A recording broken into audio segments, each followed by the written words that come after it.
அனைவருக்கும் வணக்கங்க. நாம் தினமும் திருப்பாவை பாசுர பாடல், ஓவியம், கோலம் எல்லாமே பார்த்துட்டே வரோம். அது மட்டும் இல்லை, ஸ்ரீவில்லிபுத்தூரில் நடைபெறக்கூடிய அனைத்து உற்சவங்களையும் நம்ம என்ன செய்யறோம், ஆண்டாள் நாச்சியார் சொன்ன மாதிரியே வாயினால் பாடி மனத்தினால் சிந்திக்கன்னு திருப்பாவையிலேயே ரொம்ப அழுத்தந்திருத்தமாக சொல்கிறாங்களேங்க நம்ம ஆண்டாள் நாச்சியார். அதன்படியே நாமும் நம்ம என்ன செய்கிறோம், வாயினால் கோதா கோவிந்தா அப்படின்னு சொல்லிகிட்டே, பெரிய பெருமாளே அப்படின்னு வாயினால் பாடிண்டே, மனத்தினால் அப்படியே வீடியோவை பார்த்துட்டே, ஓ இப்படியெல்லாம் ஸ்ரீவில்லிபுத்தூரில் உற்சவம் நடைபெற்று கொண்டிருக்கிறது. நம்ம ஆண்டாள் நாச்சியாருக்கு அவ்வளவு சிறப்பாக உற்சவங்களாக நடைபெற்று கொண்டிருக்கிறது. நம்ம மனசார பிரார்த்திச்சுட்டே நம்ம என்ன செய்யலாம், வீடியோவில் பார்த்துட்டே சேவிச்சுட்டே வரோம். இன்றைய தினம் தூமணி மாடத்து சுற்றும் விளக்கெரிய அப்படிங்கிற பாசுரத்தை நம்ம பார்ப்போம்.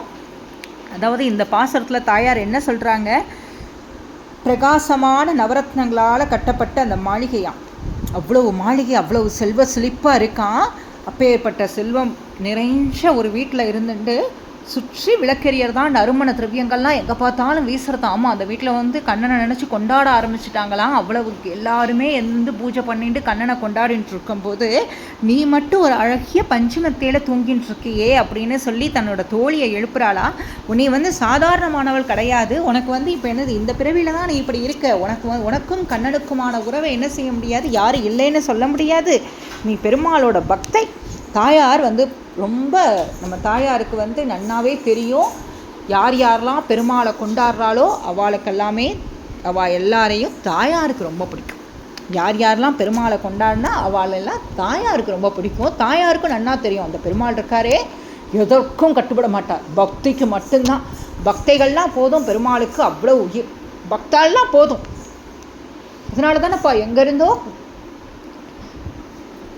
சபையில் இருந்து பாஞ்சாலி கண்ணா அப்படின்னு சொல்லி கூப்பிட்டதுமே என்னது, கண்ணன் ஓடி வந்துட்டானே, ஒரு தடவை தானே நம்பிக்கை வச்சு கண்ணா நீ தான் அப்படின்னு சரணாகதி பண்ணினதும் ஓடி வந்து காப்பாற்றினானே, அவன் வந்து பக்திக்கு மட்டும்தானேப்பா கட்டுப்படுவான் அப்படிங்கிற மாதிரி தான் நம்ம தாயார் சொல்கிறா. உனக்கு வந்து என்ன செய்யணும், உனக்கும் கண்ணனுக்குமான உறவு வந்து என்ன செய்யுது, சாதாரணமானது கிடையாது. நீ பெருமாளோட பக்தை, நீயே இப்படி தூங்கின்னு இருக்கலாமா, மாமன் மகளே மணிக்கதவம் தாழ்த்திரவாய் அப்படின்னு சொல்கிறா. உறவாக சொல்கிறாளாம். நம்ம தாயார் மாதிரி யாரும் உறவாலாம் பார்க்க முடியாது. அதனால தான் அடிக்கடி சொல்கிறோம், ஸ்ரீவில்லிபுத்தூரில் தெய்வம் மனுஷங்களை கொண்டாடுமா அப்படின்னா, ஸ்ரீவில்லிபுத்தூரில் தான் தெய்வம் மனுஷங்களை கொண்டாடும்.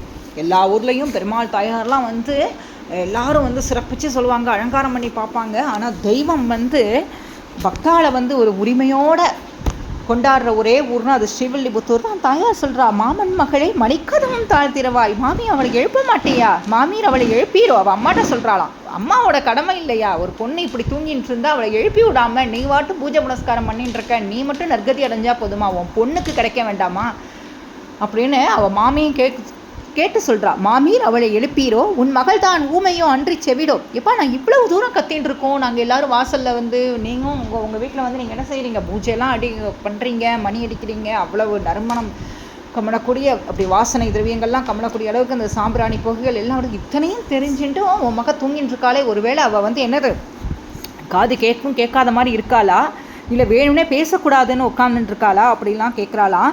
ஏம பெருந்துயில் மந்திரப்பட்டாளோ,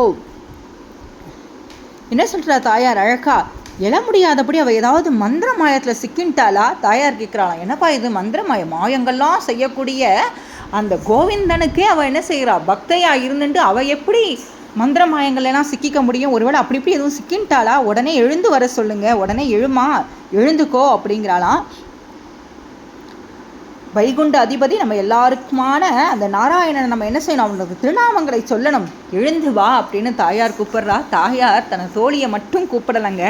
நம்ம இந்த உலக வாழ்க்கையிலேயே நம்ம சிக்கின்னு இருக்கோம். பணம், பொருள், வீடு வாங்கணும், நிலம் வாங்கணும், நல்ல சொகுசான பங்களா கட்டிக்கணும், அதில் நல்ல ஒரு ஆடம்பரமான வாழ்க்கை வாழணும்னு நம்ம என்ன செய்கிறோம், எல்லாரும் இதிலையே சிக்கி தவிச்சுன்னு இருக்கோம்.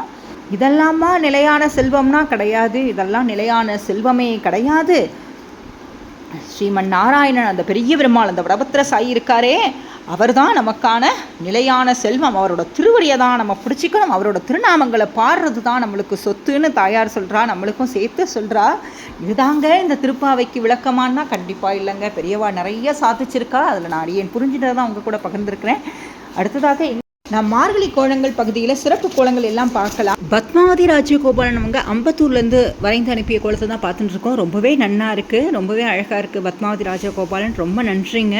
அடுத்ததாக இன்றைய பாசுரத்துக்கு ஏற்றாற் போலவும் தூமணி மாடத்து சுற்றும் விளக்கெரியன் தயார் பாடினாலே அதுக்கு ஏற்றாற் போல் அழகாக அந்த விளக்கு கோலம் ரொம்பவே அழகாக போட்டிருக்காங்க. ரொம்பவே அருமையாக இருக்குது. ரொம்ப நன்றி பத்மாவதி ராஜகோபாலன்.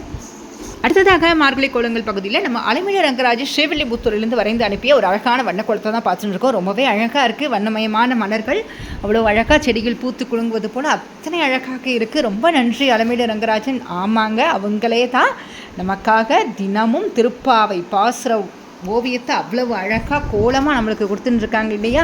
அப்படியே அவங்க ஓவியத்திலேயே நம்ம திருப்பாவை நம்ம என்ன செஞ்சோம், அந்த ஓவியம் பார்த்ததுமே நம்மளுக்கு ஒரு திருப்பாவையே சொல்லி முடித்த திருப்தி ஏற்பட்டு விடுகிறது. அவ்வளவு அழகாக தினமும் தாயாருக்காக அத்தனை அழகாக நமக்காக கொடுத்துட்டே இருக்காங்க. மிக்க நன்றி அலமேலு ரங்கராஜன்.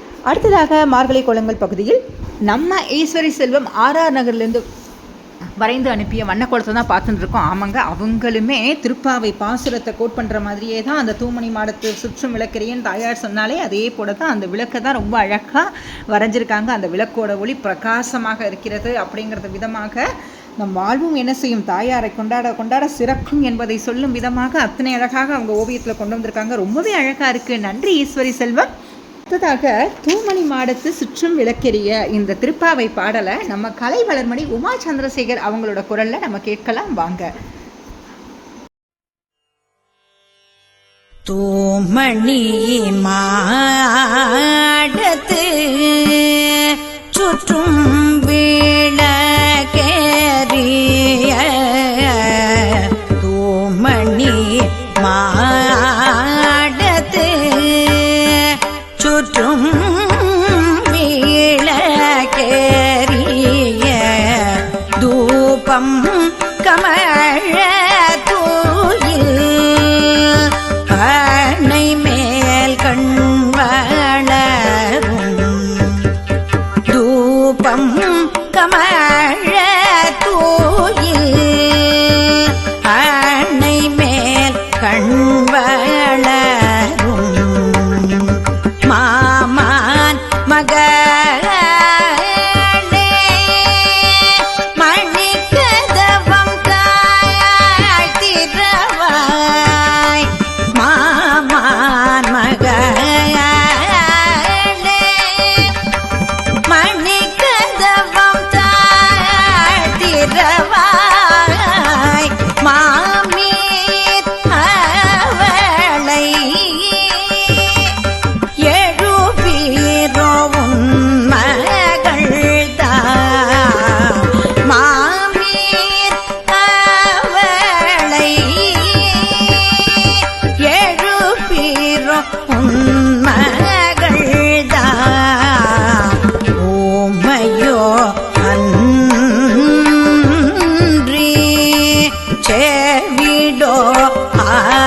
ஆனந்தனோ பூமையோ அன்றி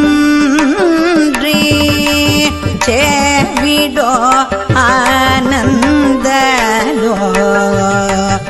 ஏம பெரும் தூயில் மந்திர பட்டாளோ ஏம பெரும் தூயில் மந்திர பட்டாளோ மாமாயன் மாதவன் வைகுந்தன் என்றென்று மாமாயன் மாதவன் வைகுந்தன் என்றென்று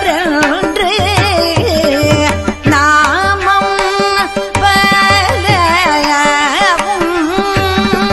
நவின்றேதோ பிரம்பாவாய் நாமம் பலவும் நவின்றேதோ